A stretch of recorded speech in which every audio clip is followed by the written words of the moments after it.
When I got into the business, I wanted to guard all the secrets that I thought and not tell anybody what I was doing. And I soon realized that I was learning more by just educating others in the industry. As part of that teaching, I learned a lot just from networking and communicating. It was all just about boots on the ground and going to functions. But the blessing of the RAL Room is having that connectivity with thousands of individuals sharing ideas, learning from each other.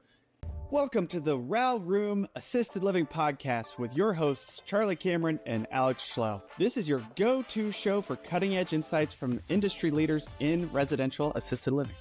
Whether you're ready to launch your own assisted living business or looking to invest in this fast-growing, high-impact sector, we are here to equip you with the tools, strategies, and confidence you need to succeed. Get ready to ride the silver tsunami and change the future of senior care. Now on to today's show.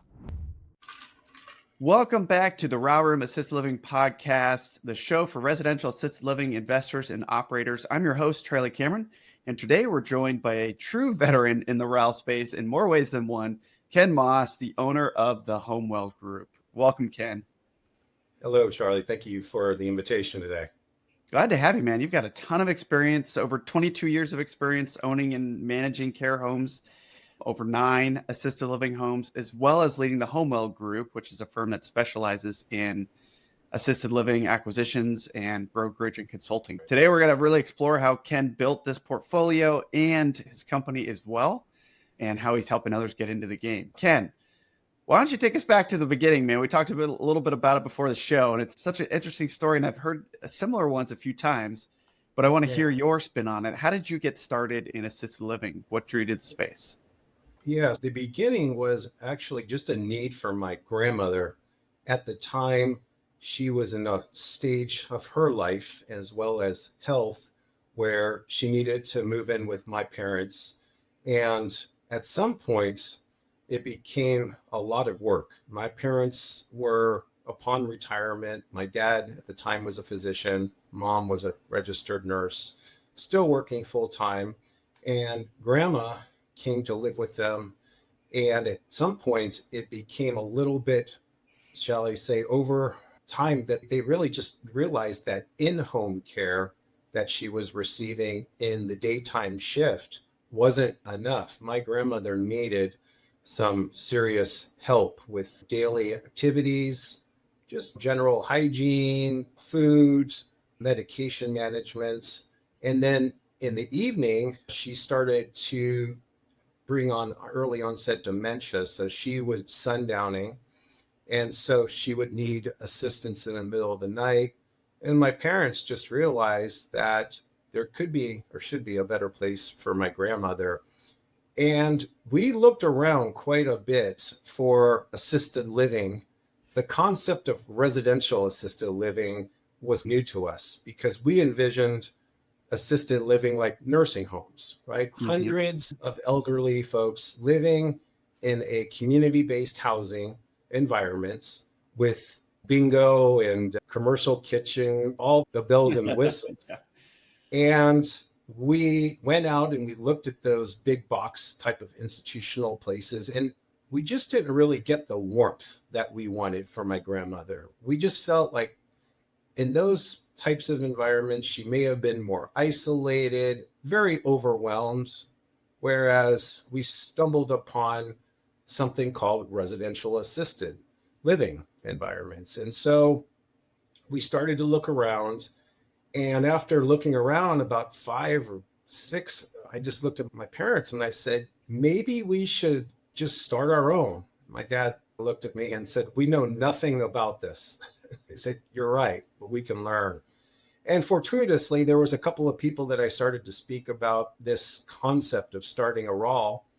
And a gentleman at my health club who was a fire captain told me a little bit about his daily routine of visiting these residential assisted living facilities. He says there's calls all the time. Like that's part of the fire department's call rotation is going to these. And he said, I can introduce you to some people that I know are in the space. Why don't you connect with them and see how this goes? Fortunately, he introduced me to a gentleman who was also starting his first RAL residential assisted living. And his mentor was a nurse in my area who had 6 facilities, six beds, and was more or less a mentor to him. So he made the connection, and that's how this whole thing got started, was just searching for a great environment for my grandmother and then just connecting with the right people. And so what started off as one facility turned into several acquisitions with my family. And then after that, my parents retired and I could tell that they wanted to travel and not work anymore. I decided to go off and start to build my own portfolio with several other clients who I actually work with on the brokerage side, and then forming a portfolio now of 9 facilities throughout the state of California. That's awesome. So no, there's a lot to unpack there, Ken, and it is an interesting story. How did you end up acquiring the very first home? What did that look like? Was it part of that network that you were talking to? It was, yeah. So the nurse that was, again, a mentor to this gentleman at my health club indicated that there was a client of his that was, again, in the space. He was doing those in-home visits as part of his home healthcare business. And this particular client was retiring, and they had a facility pretty close to where my parents lived. And so we decided to go talk with this family and see if they had any interest in selling their facility to us. And it worked out. It was very close to my parents' home. They were upon retirements, and they felt very comfortable that my parents had a medical background and that I had a business background, and that we would take care of their business and pass it along to someone who could run it as effectively as they could. That's awesome. So tell me about the details for this one. Did you do seller financing? Did you financing ends up being one of the biggest hurdles? What did that look like for you guys? Yes, thankfully, with my background in real estate and real estate finance and investments, I realized that this definitely was SBA 7A eligible. The cash flow and metrics that need to be met through SBA were met after reviewing the financials. So we did a real estate and business dual acquisition with the 7A program. And I like to call it the low barrier to entry. It was nice to get in with low liquidity and low injection with a very stabilized asset. And we got that. And it was at the time, the rates were fantastic, and we still were cash flowing very well. And that was how we structured that particular deal. And because it included the real estate, was your amortization period 25 years or so? 25-year amortization. Yep. Yeah. It was our blended acquisition, which is great because as the 7A program with business only is a 10-year amortization. So it definitely compresses the debt service into a smaller time frame. Sometimes it does obviously impact your cash flow significantly. Yeah. And so for our listeners, if you're purchasing the real estate as well, and it can be SBA 7A qualified, then your amortization period goes from 10 years to 25 years, which means your payment's just much smaller, which means you can cash flow a lot easier, which means you can then grow your business a lot faster. So there's some advantages to that, as well as just in general. I started in real estate investing, then got my real estate license, then got into assisted living. So a similar path as you. Owning real estate just in itself, there's a huge bunch of advantages there. And then layering an incredible business, fulfilling, cash flowing business on top, you get like all the best business opportunities all at once. Right. Yeah, exactly. Yeah. The 7A program works extremely well for a cash flowing entity or facility. And it's even very well utilized on expansions where, again, you do have an underperforming facility and you do have experience. And SBA and their standard operating procedures do allow for projection-based underwriting based on the fact that you can, quote unquote, turn that facility around with your prior experience. So absolutely a great instrument to finance and leverage. And a lot of times, especially in our case, after 2 or 3 years, we'll just use a takeout loan and go to a commercial conventional loan with a longer amortization and even spread out those payments even smaller and lower with a lower interest rate. So I use that as quasi a bridge loan in the sense that it bridges to more of a permanent financing situation in 2 or 3 years after the prepay. Yeah. No, that's awesome. Tell me about that first deal. What really challenged you? What did you learn from it? What was something maybe that surprised you in operating your first home? It's like everything else. It's having the resources and the network and the community, listening, like the RAL Room. It's great. Again, just reviewing the posts back then, there was no RAL Room and there was no Facebook. Yeah. And so everything was networking, going to events, handshaking, calling each other on the phone to try to find out the secret sauce. So like everything else, there's always the learning curve in the business and trying to learn from your mistakes. And of course, I would be remiss to say that everything was perfect because it wasn't. I always tell new clients that are getting into the space to learn from my mistakes. And it is always a factor of time and money. And then, of course, never repeating that mistake again. The biggest challenges were, again, really trying to find good quality caregivers, good quality residents, and also having others that I could network with and learn from. Those were the 3 biggest challenges. Yeah. And man, the network is everything. And the more people you meet that have answers that are willing to kind of share, it just helps so much. What's really cool and something we talk about a lot in the RAL Room is, hey, if every single person in this community opens 10 homes, it would fulfill a fraction of a percentage of the actual need. So there's really no point in holding back information and trying to hoard things on your own. And there are folks like that in this industry. It's really about that growth mindset. It's about that value mindset and helping each other, because ultimately that's how we'll succeed, is by providing great care homes, as many as possible, because we're not going to meet the need. There's a $4 trillion gap in what's actually needed and what exists. So it's not going to happen. And so we think it's like, hey, just share as much as possible because we need to open as many great homes as possible. I agree with you. Yeah. When I got into the business, I wanted to guard all the secrets that I thought, and again, not tell anybody what I was doing. And I soon realized that I was learning more by just educating others in the industry. As part of that teaching, I learned a lot just from networking and communicating. Pre-RAL Room, it was all just about boots on the ground and going to functions. But the blessing of the RAL Room is having that connectivity with thousands of individuals sharing ideas, learning from each other. And like you said, there's a huge gap to be filled. So by helping each other, we can achieve some large goals in the RAL community. Yeah. Yeah. And you don't have to join a mastermind to succeed. And not everybody needs that. What we find is that it does help advance people faster, get them the knowledge or the network they need faster, the tools they need faster. It's just one option to accelerate getting into this space and opening your first home. That's really our goal, is to help people get into it, get started, and grow from there. So Ken, tell me how you went from 1 to 9. It may be more than one sentence. This is really something that's very interesting. A lot of people get hung up. Yeah. You get the first one, it's challenging, and it's hard to fathom even owning that many. So how did you go from here to there? I realized soon enough that having just one facility wasn't enough from a numbers perspective. It's almost analogous to having multiple business units. And for mathematical purposes, in California, most of the small residential assisted living are about 6 beds.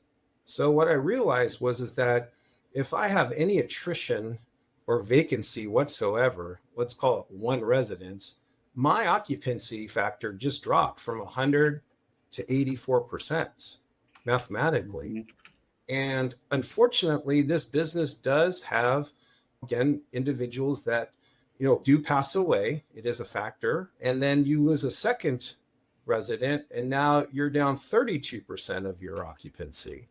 So I realized that if I could scale and grow multiple facilities, I would then mitigate that attrition rate in the model. And so I started to go in and started to look at other acquisitions. And the funny story is I approached my parents who were upon retirement, and I said, Dad, we operatively, the we word, should go out and buy a bunch of facilities. And my dad looked at me and said, no, you should, because I'm about to retire. So I got, again, a little kick to go in out and start to find other investors and raise capital and go out and start to scale and grow with other partnerships.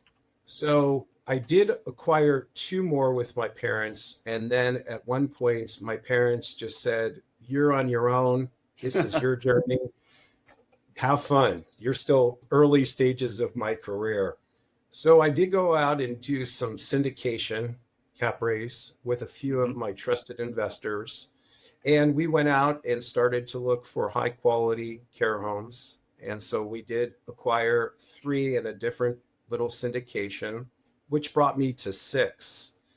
And then over the last couple of years, I've had clients who have actually asked me to participate in their acquisitions. As part of my brokerage services, I do get a lot of insight on the front end. So when I saw some good potential with those particular facilities and they asked me to be a partner, I just decided to also become a partner. So a lot of this started with, again, hands-on, full dedication, but over the course of my career now with these, a lot of it has turned into quasi-partnerships, which is nice because running 9 facilities, I tell everybody that gets into this business, it becomes a lifestyle. It truly is a lifestyle, but something that if you really have passion for care, it could be a very great business model. Wow, that's awesome. And there's a decent number of things to unpack there. Just for the listeners, as real estate syndication is where you first you hire an SEC attorney, and then you raise money for your deal and bring limited partners, folks who are truly passive investors. But to be passive investors, you have to do it through what's called a syndication. There's a legitimate way to do that. And then it sounds like you partnered up on the later ones. What does the arrangement look like with your family on the first 3? Are they all just passive partners now and you're running everything? Yeah, so I do have my administrative certification and I could operate it if I wanted to, but I thankfully have a very good team. So I've approached this portfolio very much like a corporate organization with top-down management.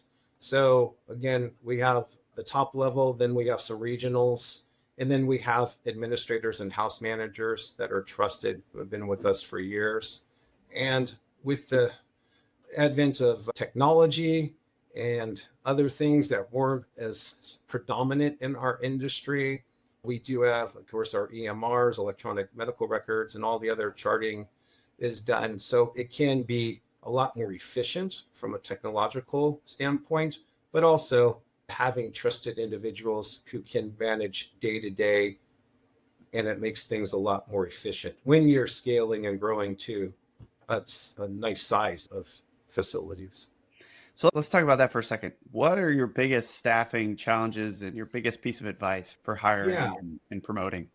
So I've always felt that you need to incorporate an element of a family within any organization, making people feel that they're not employees, but they're part of a team is always important.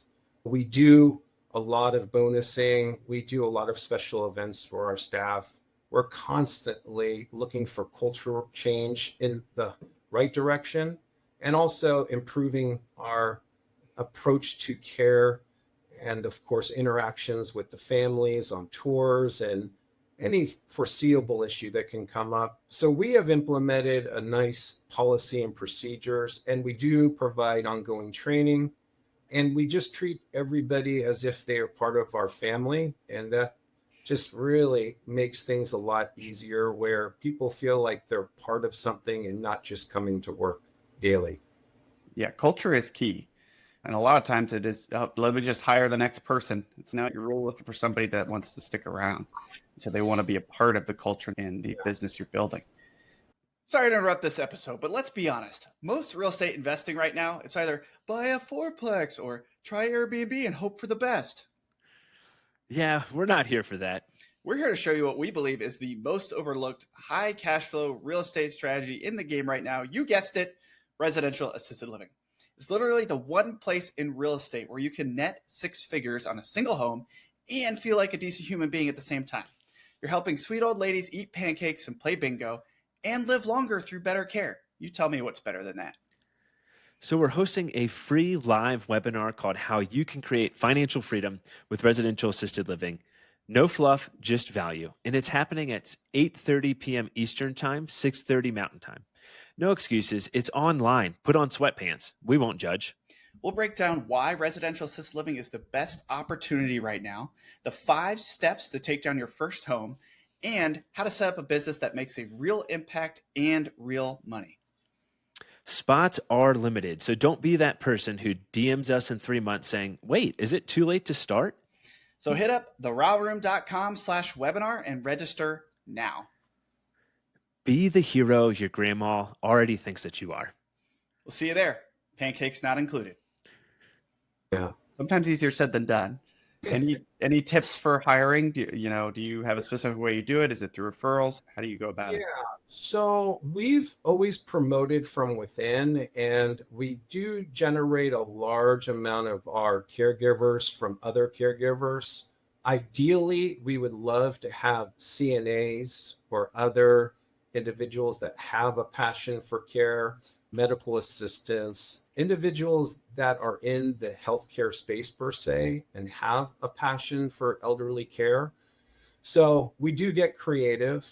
Again, we haven't necessarily had to post on Indeed or some of these other websites. It has been a very organic process, but it takes time. We feel very strongly that recruiting the right people is the most important, shall I say, part of our business model.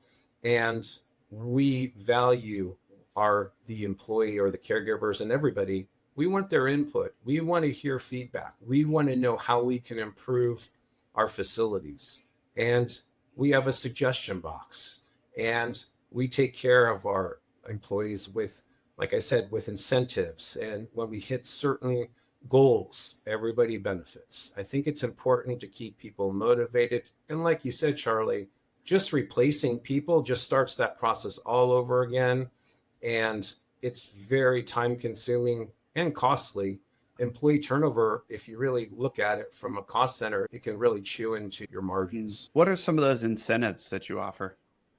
So whenever we hit certain occupancy goals, or we do also like a survey with our families to make sure that we're hitting the right metrics as far as quality of care.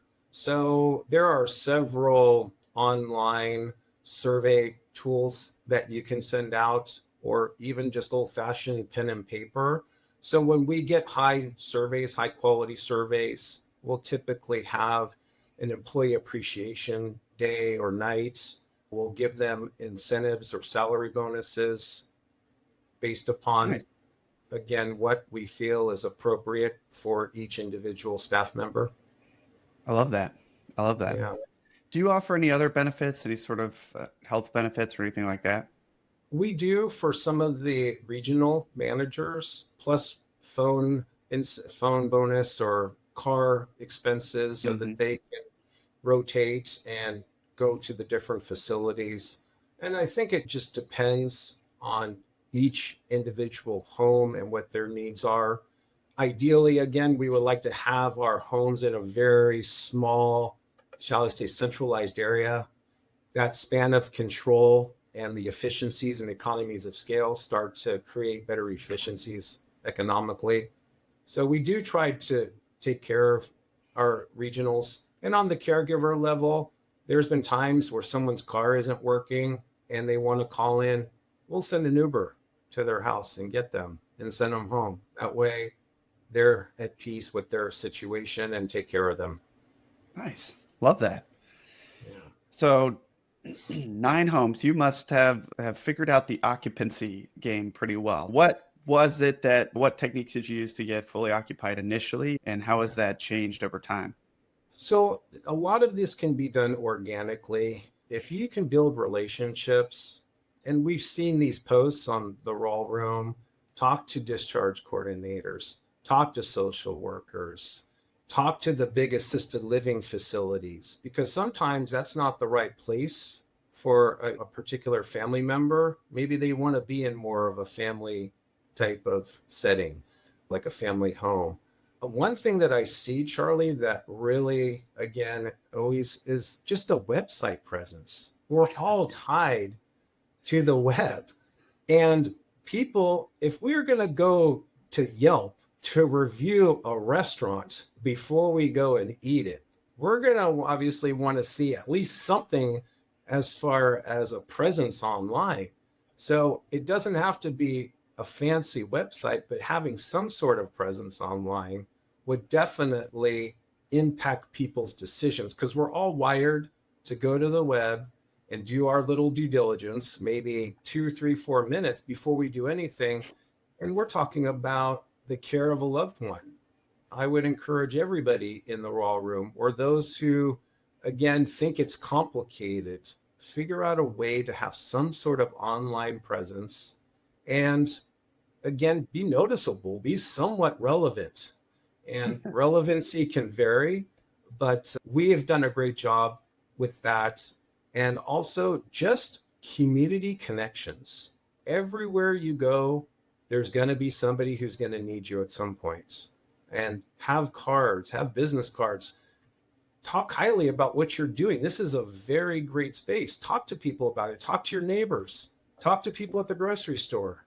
Wherever you can promote yourself. We always say that advertising has a cost, but publicity and promotion is free if you think about it. Promote yourself.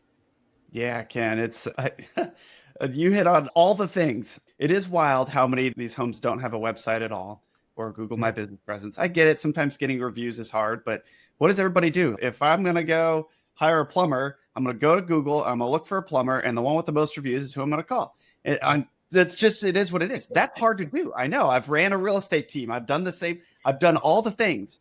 And that's one thing I like to compare it to when you first get your real estate license, right? If you become a new realtor, there's a low bar to entry to do this. You go, you pass an exam, you join a brokerage, and then you're like, all right, I'm here. Give me my clients. And it's like, no, that's not how that works. Oh, I built a house. Give me my residents. No, that's not how it works. Someone has to know you exist and that you do that thing, that you analogy, A, sell real estate, or B, have a home to serve residents. So if they don't know you exist, they can't find you. They can't come to you. So you have to, every one of the things you mentioned works. Every single thing works. Every type of lead generation works. You just have to do them, right? And so you got to get out there. And it sucks initially. I get it. It's work, right? So when we tell folks, they're like, I'm having occupancy issues. Who'd you talk to? I didn't have time to go out into the community and do that. I don't know what to tell you. You can hire someone to do marketing. There's lots of options, but you have to do something.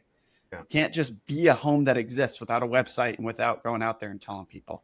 So I'm with you. Nailed everything. And I am very passionate about it. And it sounds weird. People get into this business or like that because they have caring hearts, not because they're marketing specialists. Right. Mm. And so it's tough to have that realization that, hey, guess what? Every business requires lead generation.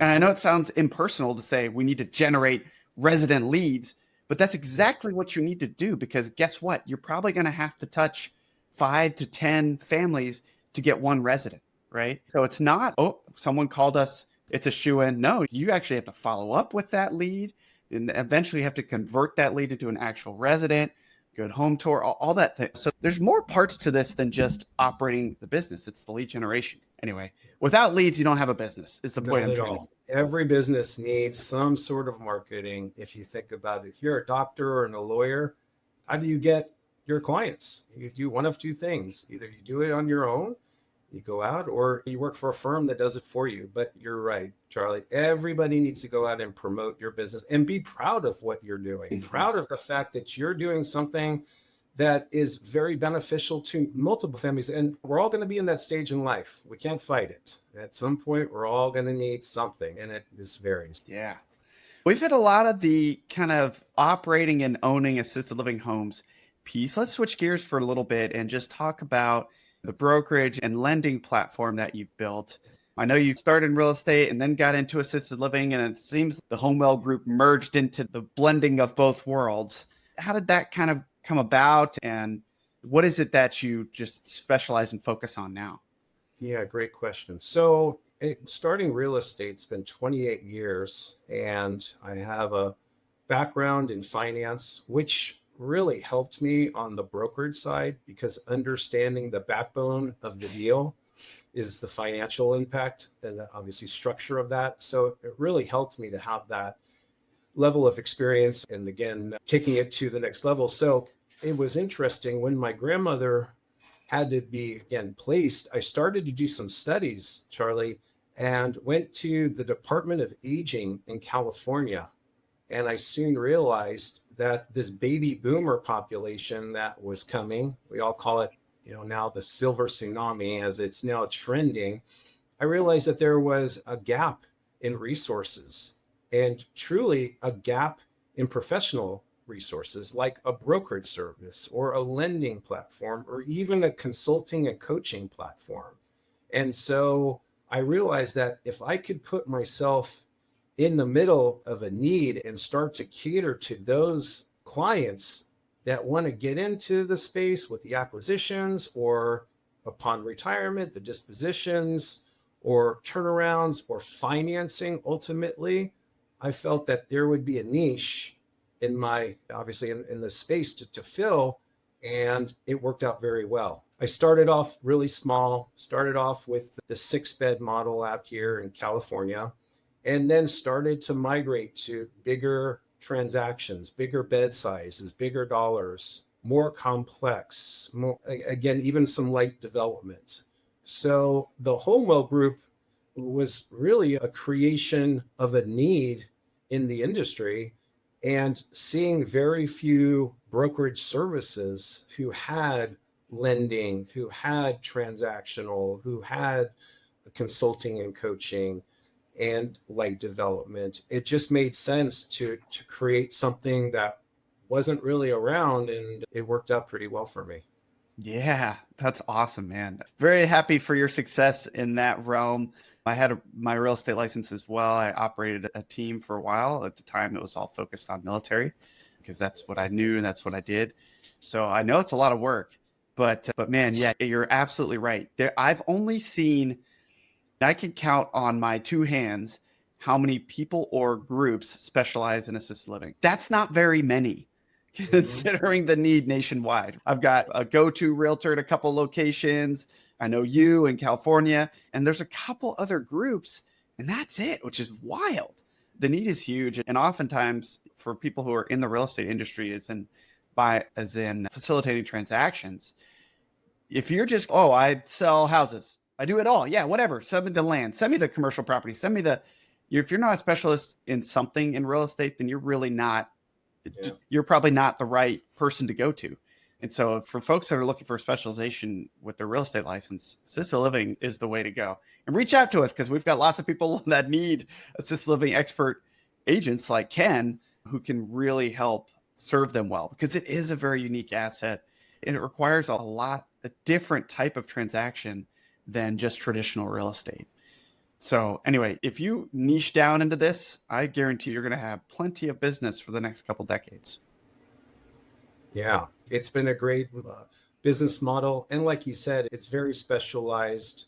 Owning and operating is definitely a benefit. I remember the first deals I started with in transaction, and had I not understood the mechanics and all the regulatory and licensing, all the other fire stuff that I had to know to now be precise, because there's a little bit of a risk to transacting real estate and business, and not all brokerages will allow that. So creating my own allows me to do what I need to do. And again, connecting with individuals who have a passion or want to get into this space. I really am education based. There's really little selling. It's just education and showing examples and really sitting down and talking about the financials. A lot of times people want to get into the space, but really don't understand the impact on finances and how to manage that. Because this is a unique asset class. It's not passive by any means.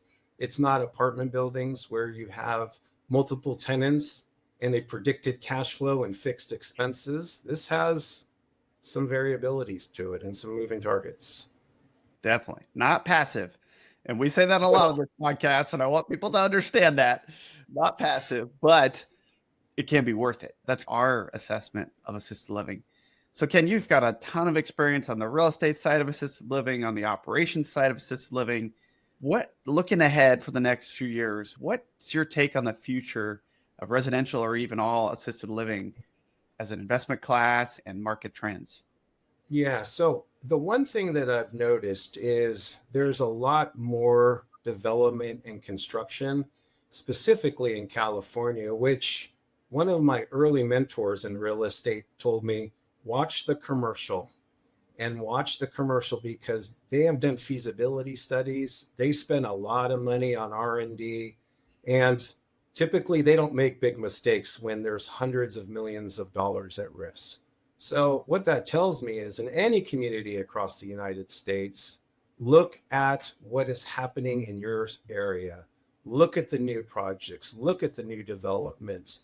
A trend today is something called CCRCs, or community care retirement communities, where you'll have independent living, then you'll have assisted living, then you'll have skilled nursing all on one campus, which is again another trend to indicate that with the aging population, even though we're healthier as, again, citizens, and we've got a lot more advanced healthcare, at some point in our lives, there's going to be a need. And you can do age in place in your home and have modifications done at your home and have individuals coming in and out for in-home care or home health.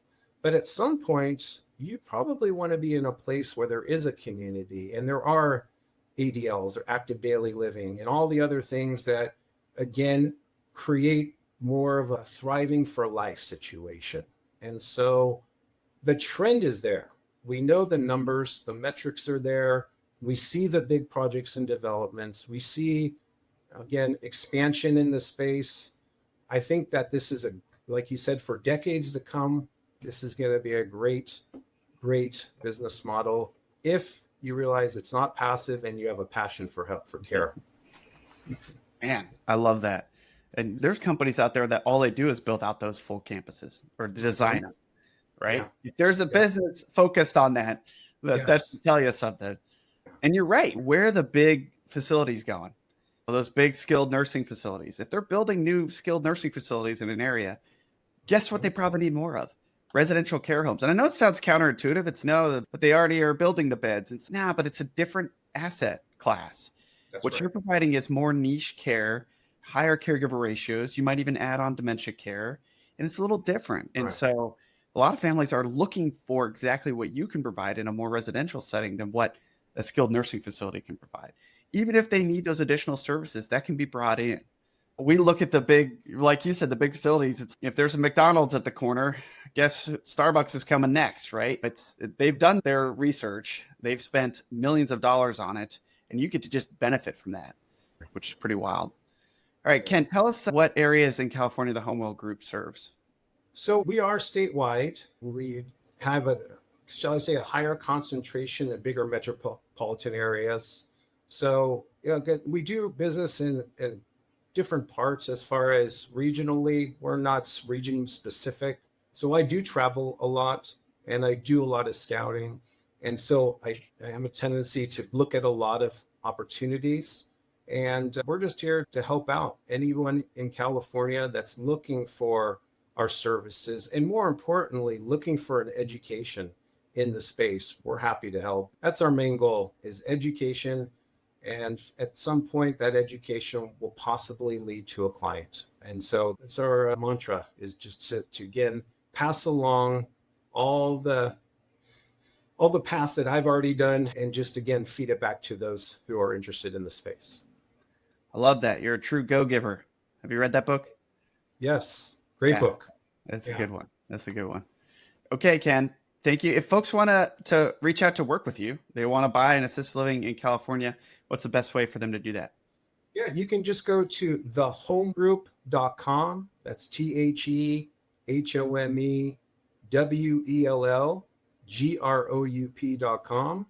Drop us a line and get in touch with us, and we'll respond as quickly as we can. And just looking forward to meeting others in the RAL Room. And I just wanted to thank you so much, Charlie, for the opportunity today. It's a real pleasure to connect with the members of the group. Thanks, Ken. We need to have you come on the mastermind as well. We'd love to have you. Yeah. Dude, Ken, this has been fantastic. Tons of great nuggets in here. Everybody needs to go back and listen to this one again. Thank you so much for your time today, Ken. And we'll see you soon. Yes, we will. Thank you so much, Charlie. Thank you for tuning in to the RAL Room Assisted Living Podcast. We hope you found today's episode insightful. If you enjoyed it, make sure to leave us a raving 5-star review. And a quick review helps more listeners find the show and more seniors get the exceptional care they deserve. And don't forget to subscribe so you never miss an episode. And just so you know, we have prepared some free resources for you to help you succeed in residential assisted living in addition to this podcast. Head over to theralroom.com, that is theralroom.com, to download our free 10-step guide to launch your first or next residential assisted living home, or our 10 reasons to passively invest in residential assisted living ebooks. And if you're ready to take the next step and make real moves in the RAL industry, join us in the RAL Room Mastermind. It is an exclusive community where we deep dive into everything you need to launch and grow your own residential assisted living business. You'll get access to recorded courses, live calls with industry experts, a RAL calculator, resources and tools, like-minded entrepreneurs, funding opportunities, and an expert networking community to help you along your journey. Be sure to join us next time on the RAL Room Podcast as we continue to explore the world of residential assisted living with more great guests. See you then.